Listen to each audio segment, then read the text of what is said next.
ها شوف اللي يحب يقدم من بوزريعة، من المارشي تاع بوزريعة اللي ساكن هنا في الجزائر ونواحيها.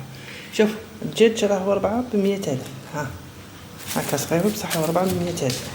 عندكم الدجاج المستورد الغنمي راهو 205,000. انا شيت هكا حق الشوربة هكذا شوية زيادة 140,000 تقامت لي هكا، انا قصصتو هكا للشوربة. وشوف الجلبانة راهي 10,000 الكيلو. ها اللي يحب يشري من المارشي تاع بوزريعة. هذا الفراز 29,000 من السوق. راني وريت لكم على الجلبانة. واللحم شحال راهو الغنمي المستورد والدجاج. هيا اللي يحب اللي يجي يشري من المارشي تاع بوزريعة هاهم الاسواق. عندكم فيديو بلوك على المارشي تاع بوزريعة.